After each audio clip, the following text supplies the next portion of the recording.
통영 항구의 겨울비는 사흘째 멈추지 않았다. 한도윤은 마당에 서서 검은 하늘을 바라봤다. 옷이 반쯤 젖었지만 그는 움직이지 않았다. 발이 지늘게 빠져 있었다. 72세. 이 마을에서 40년을 산 사람. 신혼집으로 들어온 이 낡은 한옥이 그의 전부였다. 기와지붕은 군데군데 이끼가 피어 있었고 담장은 회가 벗겨져 붉은 벽돌이 드러났다. 하지만 도윤은 이 집을 떠난 적이 없었다. 아내 정희는 2개월 전 암으로 죽었다. 처음엔 통증이라고 했다. 등이 아프다고. 병원에 갔더니 말 그대로였다. 그 다음은 검사였다. CT, MRI, 피검사. 하얀 복도를 왕복했다. 그 다음엔 의사의 입이었다. 시간이 많지 않습니다. 마지막은 병실이었다. 지난주 49제를 혼자 치렀다. 절에 가서 스님 말씀도 들었고 촛불도 켰고 밥도 올렸다. 하지만 무언가 완성되지 않은 느낌은 여전히 남아 있었다. 집안은 침묵으로 가득했다. 벽시계가 2시 47분에서 멈춰 있었다. 태엽을 감지하는 지 이미 일주일이었다. 도윤은 의자에 앉아 그 시계를 멍하니 바라봤다. 멈춘 시간이 자신의 시간이 된 것 같았다. 침실 벽에는 결혼식 사진이 붙어 있었다. 흑백 사진이었다. 정희는 웃고 있었다. 웨딩드레스가 크고 부풀어 있었다. 젊은 도윤은 어깨가 뻣뻣해 보였다. 손을 어디에 둬야 할지 몰라 하는 표정이었다. 도윤이 사진에 손을 댔다. 유리 위에 먼지가 앉아 있었다. 그가 손가락으로 정희의 얼굴을 그었다. 먼지가 흩어졌다. 그 아래로 더 밝은 얼굴이 드러났다. 내가 왜 아직 살아있을까? 말이 방 안에서 돌아왔다. 대답은 없었다. 주방 선반에는 오래된 찻잔들이 놓여 있었다. 정희가 사용하던 것들이다. 파란 꽃무늬가 벗겨진 사기. 손잡이가 깨져 실로 묶인 것. 밑바닥에 글씨가 새겨진 것들. 정희는 매일 아침 이 잔들 중 하나를 고르며 말했다. 오늘은 이 잔이 좋네. 그렇게 중얼거리곤 했다. 마치 장과 대화하듯. 도윤은 손을 뻗었다가 내렸다. 만질 수 없었다. 손가락이 떨렸다. 거실 책장에는 1980년대 라디오가 앉아 있었다. 갈색 플라스틱에 작은 흠집들이 패여 있었다. 시간이 얼마나 오래 흘렀는지를 보여주는 자국들이었다. 정희는 매일 아침 이 라디오를 켰다. 뉴스, 가요. 사람의 목소리. 그녀는 그 목소리들과 대화하듯 혼잣말을 흘렸다. 아나운서에게 인사하듯, 가수와 대화하듯. 도윤이 전원 버튼을 눌렀다. 라디오가 살아났다. 내일 날씨는 계속 흐리겠습니다. 여자 목소리가 흘러나왔다. 그는 버튼을 다시 눌렀다. 침묵이 돌아왔다. 저녁이 되자 빗줄이 조금 약해졌다. 하지만 멈추지는 않았다. 도윤은 여러 겹의 이불을 덮고 누웠다. 침실은 차갑고 습했다. 옆자리가 비어 있었다. 그 자리는 40년을 함께한 자리였다. 그는 눈을 뜬 채로 천장을 바라봤다. 천장에 물자국이 있었다. 작년 여름 큰 빗이 새던 때문이었다. 정희는 그날 밤 양동이를 들고 물을 받으며 웃었다. 이 집도 눈물을 흘리나 봐. 그녀가 떠난 자리에 바람만 남았다. 혼잣말이 나왔다. 창밖으로 검은 바다가 보였다. 빗줄이 떨어지고 있었다. 바다 위로 무수한 빗점들이 떨어졌다. 도윤은 그 수면을 바라봤다. 바다는 여전히 무언가를 삼키고 있었다. 그때 생각했다. 바다도 혼자가 아니겠구나. 적어도 바다는 빗을 받는다. 누군가 자신에게 떨어진다. 계속해서 떨어진다. 도윤은 눈을 감았다. 하지만 잠이 오지 않았다. 새벽이 되자 비는 완전히 멈췄다. 하지만 마을은 여전히 젖어 있었다. 거리의 돌은 검게 물들어 있었고 담장에는 물이 흘러내린 자국이 남아 있었다. 하늘도 아직 어두웠다. 그리고 도윤의 마음도 그랬다. 아침 주방에서 밥을 지었다. 정희가 국을 끓이던 손, 소금을 집어넣으며 맛을 보던 입술, 그를 바라보던 눈들, 모두 사라진 것들이었다. 밥이 끓고 있었다. 솥 뚜껑이 자꾸 떠오르려 했다. 도윤은 뚜껑을 누르고만 있었다. 이제 그런 게 없구나. 혼잣말이 밥 짓는 소리에 묻혔다. 밥을 담고 나왔다. 밥그릇은 뜨거웠다. 손가락에 화상을 입을 정도였다. 하지만 도윤은 계속 들고만 있었다. 통증이 필요했다. 현관밖이 밝아지고 있었다. 새해가 오기 전 겨울의 가장 긴 밤이 지나간 것 같았다. 겨울비가 멈춘 아침이었다. 하지만 도윤의 얼굴에는 여전히 비가 남아 있었다. 두 눈가에 모인 물기. 그는 밥그릇을 들고 마당으로 나갔다. 밥 냄새가 가득했다. 식탁에 앉아 숟가락을 들었다. 한 숟가락, 또 한 숟가락. 입안에서 씹어내렸다. 맛이 없었다. 아무것도 맛이 없었다. 며칠 뒤 차 소리가 들렸다. 현관을 열자 아들 한지훈이 서 있었다. 44세. 서울에서 내려온 것 같았다. 정장을 입고 있었고 얼굴은 피곤해 보였다. 아버지, 안녕하세요. 목소리가 낯설었다. 1년 만이었나? 도윤은 아들을 안으로 들였다. 거실은 어둡고 습했다. 창문을 열지 않은 지 일주일이었다. 지우는 방을 둘러봤다. 천장에 물자국, 벽에 곰팡이, 낡은 가구들. 얼굴이 굳어졌다. 아버지, 앉으세요. 지훈이 소파를 정리했다. 먼지가 일어났다. 도윤은 의자에 앉았다. 지훈이 입을 열었다. 어머니 49제, 혼자 치르셨다고 들었어요. 응, 절에 가서 했어. 이 집이 어떻게 되실 계획이신가요? 도윤이 지훈을 바라봤다. 그 눈빛은 이미 계산하고 있었다. 왜? 아버지, 현실을 봐야 합니다. 이 집은 낡았고 위치도 좋지 않고 혼자 사시기엔 위험해요. 지훈이 폴더를 꺼냈다. 그 안에는 병원 진료 기록, 지역주택 매매 자료, 요양원 팜플렛이 들어 있었다. 저 요양원은 병원도 가깝고 밥도 챙겨주고 24시간 돌봐줍니다. 한 달에 200만 원이면 괜찮은 곳이에요. 내가 요양원을 갈 나이냐? 아버지, 이 집은 내 어머니가 지킨 거다. 팔면 안 된다. 도윤의 목소리가 단단해졌다. 지훈이 숨을 쉬었다. 그 눈빛이 흔들렸다. 아버지, 저도 어려워요. 회사 일도 많은데. 도윤은 듣지 않았다. 이 집은 안 판다. 침묵이 내려앉았다. 지훈이 폴더를 다시 접었다. 손이 떨렸다. 알겠습니다. 그렇게만 말했다.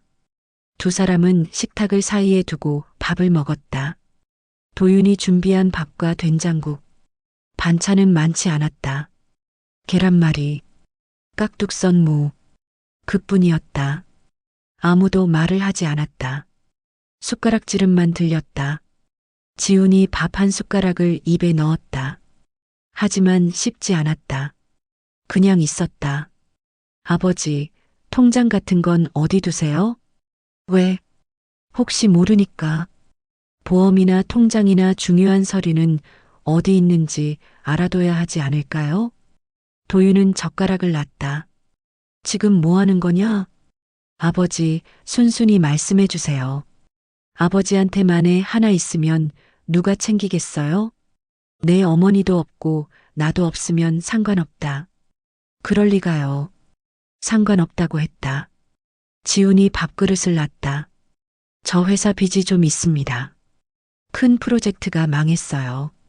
1억이 필요합니다. 그 말은 예상과 다른 방향이었다. 도윤이 지훈을 바라봤다. 1억? 어디서? 그래서 아버지 집을. 아니다. 아버지, 제 말을 좀 들어봐요. 아니다. 도윤이 일어났다. 지훈도 일어났다. 아버지, 실직할 수도 있어요. 우리 회사가 망할 수도 있다고요. 그럼 다른 일에. 아버지, 지훈의 목소리가 높아졌다. 그 목소리에는 절망이 섞여 있었다. 도윤은 말하지 않았다. 지훈이 다시 앉았다. 얼굴을 손으로 가렸다. 어머니가 살아계셨으면. 그 말도 끝내지 못했다. 도윤은 마당으로 나갔다. 밤이었다. 하늘은 여전히 흐렸다. 새벽 비는 멈췄지만 아직도 날씨는 나쁜 상태였다. 이 집이 마지막 남은 내 삶인데. 혼잣말이 밤 공기로 흩어졌다. 창문 너머로 지훈이 보였다.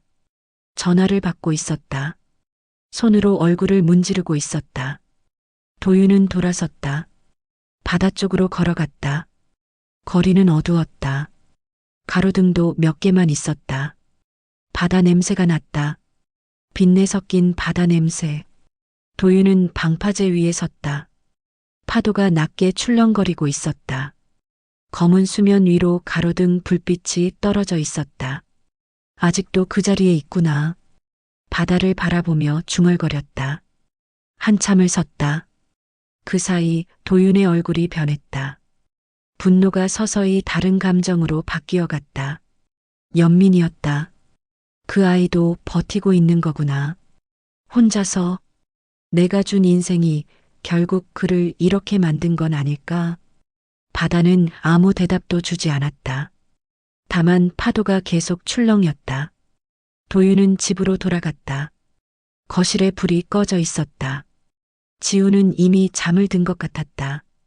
도윤은 그의 얼굴을 봤다. 소파에서 자고 있던 얼굴. 40년 전 아이가 낮잠을 자던 그 표정과 비슷했다. 도윤은 베개를 가져다 지훈의 머리 아래 놨다. 담요도 덮어줬다. 그리고 한참을 그 아이를 바라봤다. 지훈은 아침 일찍 떠났다. 아버지, 잘 지내세요. 그 말뿐이었다. 포옹도 없었다. 손도 쥐지 않았다. 도윤은 차가 사라질 때까지 현관에 섰다. 그 뒤 일주일을 어떻게 보냈는지 기억이 없었다. 통증이 시작된 건 사흘 뒤였다. 어깨가 아팠다. 등도, 가슴도. 도윤은 보건지소로 갔다. 골목을 돌아 언덕을 올라가면 작은 건물이 있었다. 페인트가 벗겨진 간판, 통영 보건지소. 문을 열고 들어섰다. 어르신, 어디가 아파요? 간호사가 있었다. 정혜나, 39세. 그녀는 도윤을 여러 번 봤을 것이다. 이 동네는 작았으니까. 어깨가. 도윤이 옷을 살짝 내렸다. 해나는 그의 어깨를 만졌다. 손이 부드러웠다. 어르신, 스트레스가 많으신가 봐요. 근육이 다 경직되었어요. 응. 아내분을 잃으셨죠? 도윤이 해나를 바라봤다. 어떻게? 이 동네 사람들이 다 알아요. 며칠 전 49제 준비하시는 것도 봤고요. 해나는 도윤을 의자에 앉혔다. 온찜질을 시작했다. 따뜻한 팩이 어깨를 감쌌다. 아프세요? 괜찮아. 거짓말하지 마세요. 얼굴에 다 나와 있어요. 도윤은 웃음을 흘렸다. 오래전부터 하지 않던 웃음이었다. 해나는 도윤의 옆에 앉았다. 이 동네에서 제일 오래 사셨죠? 40년쯤? 응. 바다는 무섭지 않으세요? 도윤이 해나를 봤다. 그 질문은 이상했다. 무섭지. 하지만 그래도 나를 살렸지. 해나가 웃었다. 저도 그래요. 이 동네 오기 전엔 서울에 있었어요. 남편이 있었어요. 해나는 도윤의 손을 만졌다. 손을 따뜻하게 문질렀다. 남편이 나갔어요. 다른 여자가 있었대요. 저는 아무것도 없었어요. 남편도 집도 일도. 그럼 여기로? 여기로 왔어요. 이 보건지소에서 일하게 됐고요. 해나가 온찜질을 빼냈다. 어르신도 말해봐요. 괜찮을 것 같은데. 도윤은 침을 삼켰다. 아들이 있어. 서울에. 빚이 있대. 집을 팔래고. 집을 파신 거예요? 안 팔았어. 못 팔았어. 그건 아내가. 도윤의 목소리가 끝났다. 해나가 기다렸다. 아들이가 화났어? 응. 어르신도 화났어요? 응. 근데 그게 다가 아닐 거야. 어르신도 아드님도. 해나는 도윤의 손을 놨다. 사람은 혼자선 못 버텨요. 꼭 아파서 약이 필요한 것처럼 사람도 누군가가 필요해요. 도윤은 아무 말도 하지 않았다. 다만 눈가가 젖어갔다. 해나는 티슈를 건넸다. 이제 괜찮으세요? 응. 고마워. 진료비는 괜찮아요. 그냥 자주 와요. 혼자 있지 말고. 그 다음 날 도윤은 은행에 갔다. 통장을 확인했다. 월급은 오래전에 끊겼다. 연금이 매달 들어왔다. 150만 원. 집세는 없었다. 고작 생활비였다. 1억이라는 돈. 도윤의 손가락이 떨렸다. 어떻게 할 것인가. 집을 팔면 아내의 목소리가 들릴 것 같았다. 이 집은 우리 집이야. 집을 안 팔면 아들이 무너질 것 같았다. 도윤은 은행을 나왔다. 거리를 돌아다녔다. 특별히 갈 곳도 없었다. 그냥 걸었다. 항구에 도착했다. 어부들이 그물을 정리하고 있었다. 고기는 별로 없었다. 요즘 바다는 시원치 않다고들 했다. 도윤은 방파제 위에 섰다. 파도는 여전했다. 계속 밀려왔다. 물러나갔다. 같은 곳을 계속 도는 거구나. 바다도 나도. 혼잣말이 바람에 실렸다. 한참 서 있다가 발이 움직였다. 보건지소 방향이었다. 해나는 점심시간이었는지 밖에 있었다. 어르신 오셨어요? 응. 팔다리가 또 아파. 거짓말이었다. 들어와요. 해나는 도윤의 손을 잡았다. 그 손이 따뜻했다. 뭐 좋은 생각 없으세요? 도윤이 해나를 봤다. 좋은 생각이라니? 저 집 일. 아드님 일. 도윤은 창밖을 바라봤다. 없어. 어느 쪽을 택해도 누군가는 상처받아. 그래도 선택을 해야 해요. 해나가 도윤의 손을 쥐었다. 어르신이 뭘 원하세요? 도윤은 한참을 생각했다. 아내를 죽이고 싶지 않아. 아들도 죽이고 싶지 않아. 그럼 다른 길이 있을까? 해나는 웃었다. 있지. 어르신이 못 본 길이 있어요. 우리는 다 그래요. 처음엔 못 봐요. 누군가 옆에서 손을 잡아줄 때야 비로소 보여요. 도윤이 해나의 얼굴을 봤다. 그녀의 눈에는 희망이 있었다. 자주 와요. 그래서 같이 길을 찾아요. 도윤은 고개를 끄덕였다. 처음으로 누군가에게 말하는 법을 배우는 것 같았다. 그리고 그 누군가는 자신보다 더 무거운 짐을 지고 있는 사람이었다. 하지만 그녀의 얼굴에는 절망이 없었다. 도윤은 해나의 손을 다시 쥐었다. 고마워. 자주 와요. 응. 도윤은 보건지소를 나왔다. 해는 중천이었다. 바다 위로 햇빛이 반짝였다. 처음으로 하늘이 밝아 보였다. 어느 날 오후 전화가 울렸다. 한도윤님이세요? 은행 직원의 목소리였다. 네. 주택담보대출 연체 안내드리려 합니다. 3개월 연체되셨는데.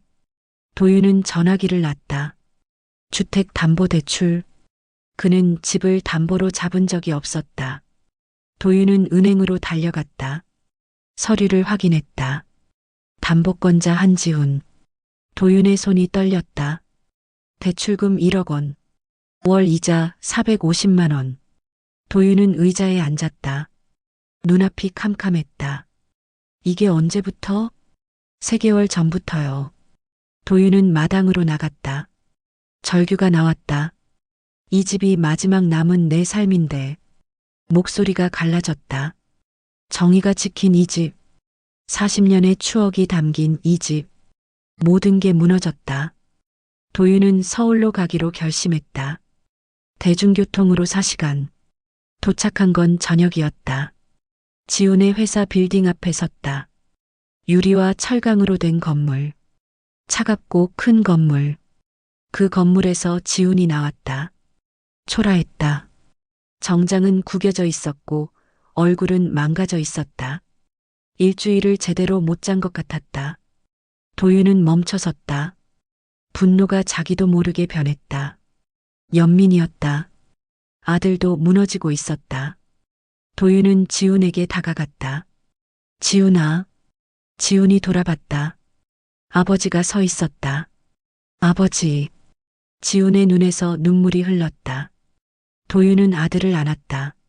미안해, 아버지. 미안해. 알아.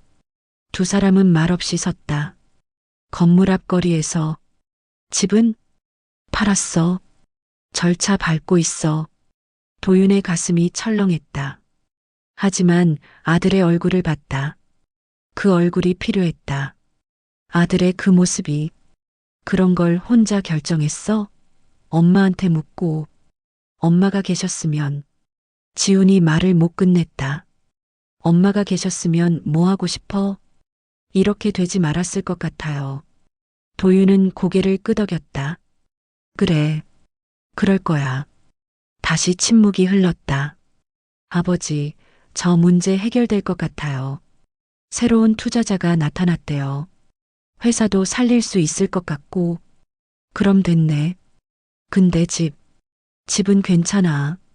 아버지, 제가 한 실수예요. 어떻게? 집은 괜찮다니까. 도윤의 목소리가 단호했다. 그걸 가지고 뭐 하겠어. 지훈이가 살아가는 게 더 중요하지. 지훈이 또 울었다. 도윤은 아들의 어깨를 쓸어내렸다. 이제 혼자가 아니야. 여름엔 내려와. 네, 아버지. 엄마도 원할 거야. 아들이 제대로 살아가는 것. 도윤은 지훈의 손을 잡았다. 괜찮아. 다 괜찮아. 그 손이 따뜻했다. 아들의 손이 따뜻했다. 도윤은 통영으로 돌아갔다. 기차 안에서 해나에게 전화를 했다. 해나, 나야. 어르신, 어디세요? 기차 안이야. 뭐 했다고요? 그럼 정신 안 차려요. 도윤은 웃었다. 아들 만났어. 다 정리됐어. 그래요? 고생 많으셨어요. 아니야. 너가 없었으면 못했어. 전화 너머에서 해나가 웃었다. 도윤은 창밖을 봤다. 기차가 바다를 지나가고 있었다. 검은 수면이 햇빛을 받고 있었다. 파도가 리듬감 있게 출렁였다. 도윤은 생각했다. 집을 팔았다. 그래서 뭐 어때? 아들이 살고, 손녀도 있고, 아내의 빈자리는 여전하지만, 바다처럼 계속 흘러가는 거구나. 기억은 남고, 사랑은 남고, 다만 흘러갈 뿐. 기차는 계속 달렸다. 도윤은 눈을 감았다. 처음으로 편한 마음으로. 해는 아직 중천이었다. 하지만 도윤의 마음엔 이미 봄이 와 있었다. 봄이 오고 있었다. 언덕에 매화가 피었다. 담장 너머로 그 연분홍이 보였다. 도윤은 보건지소를 찾았다. 해나는 진료 중이었다. 도윤은 의자에 앉아 기다렸다. 어르신 오셨어요? 해나가 나왔다. 혈압을 재었다. 수치가 정상이었다. 많이 좋아졌어요. 마음이 편해져서 그런 것 같아. 해나가 웃었다. 마음이 편해야 몸도 낫죠.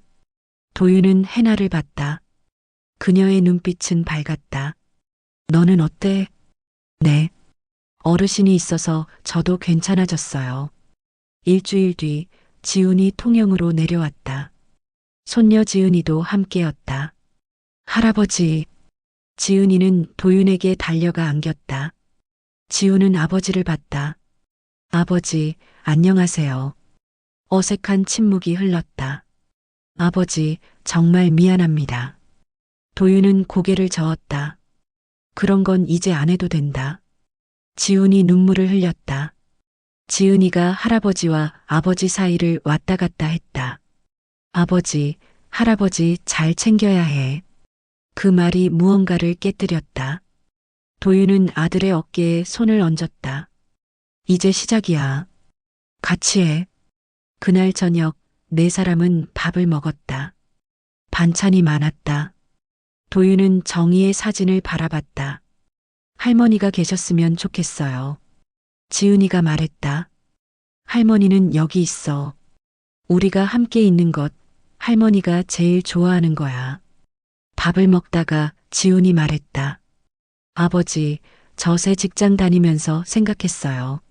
아버지가 집을 팔 때 얼마나 힘들었을지. 도윤은 밥을 한 숟가락 떴다. 그래서 결정했어. 집 팔린 돈 일부를 마을 어르신들과 나누기로. 지훈이 놀랐다. 아버지, 그러세요? 응. 어머니도 좋아할 거고. 밤이 깊어졌다. 지훈과 지은이는 자리에 누웠다. 도윤은 마당으로 나갔다. 밤하늘에 별이 떠 있었다. 봄밤의 공기는 부드러웠다. 도윤은 방파제로 걸어갔다. 밤의 바다는 검었다. 가로등이 그 위에 길을 만들고 있었다. 도윤은 벤치에 앉았다. 여기서 몇 달 전 지훈을 안았다. 여기서 아내를 잃은 슬픔을 삼켰다. 바다는 늘 제자리로 돌아오더라. 도윤이 중얼거렸다. 사람의 마음도 그렇단다. 그 말은 정희가 자주 하던 말이었다. 도윤은 이제 이해했다. 아무리 멀리 떠나도 결국은 돌아온다. 집으로, 사람으로, 사랑으로. 새벽이 오고 있었다. 도윤은 천천히 일어났다. 집으로 돌아가는 길. 거리는 고요했다. 담장 너머로 매화가 보였다. 여전히 피어 있었다. 집에 도착했을 때 지훈과 지은이는 아직 자고 있었다. 도윤은 주방에 들어섰다. 밥을 지었다. 밥 짓는 냄새가 집을 채웠다. 지훈이 먼저 나왔다. 아버지, 벌써? 응. 밥 먹고 가야지. 네 사람이 밥을 먹었다. 말은 많지 않았다. 하지만 침묵이 불편하지 않았다. 숟가락지름, 국 마시는 소리, 밥 먹는 소리, 그것들이 모여 음악이 되었다. 밥을 먹은 뒤 지훈이 일어났다. 아버지, 저 서울 가야 해요. 응. 여름에 다시 내려와. 네. 아버지, 사랑합니다. 도윤은 아들을 봤다. 오랜만에 들어본 말이었다. 나도 사랑한다. 지훈이. 차가 떠났다. 도윤은 담장 앞에서 그것을 바라봤다. 다시 마당으로 나갔다. 해는 중천이었다. 봄이 완전히 왔다. 보건지소 앞에서 해나를 만났다. 어르신, 어디 가세요? 바다 보러. 같이 갈래? 해나는 도윤의 손을 잡았다. 두 사람은 바다로 걸어갔다. 방파제에 도착했을 때 해는 기울고 있었다. 하늘이 주황색으로 물들고 있었다. 도윤은 벤치에 앉았다. 해나도 옆에 앉았다. 어르신 많이 좋아지셨어요. 응, 너 덕분이야. 바다는 계속 밀려오고 나갔다. 파도의 리듬은 변하지 않았다. 도윤은 그것을 바라봤다. 사람은 떠나도 마음은 남는다. 도윤이 말했다. 그게 사랑이더라. 해나가 도윤을 바라봤다. 그녀의 눈에는 눈물이 맺혀 있었다. 맞아요. 그게 사랑이에요. 해는 완전히 졌다. 검은 하늘이 내려앉았다. 별들이 떠올랐다. 도윤과 해나는 그 별들을 바라봤다. 아무 말도 하지 않았다. 다만 손을 잡고 있었다. 그것으로 충분했다. 겨울은 끝났다. 봄이 왔다.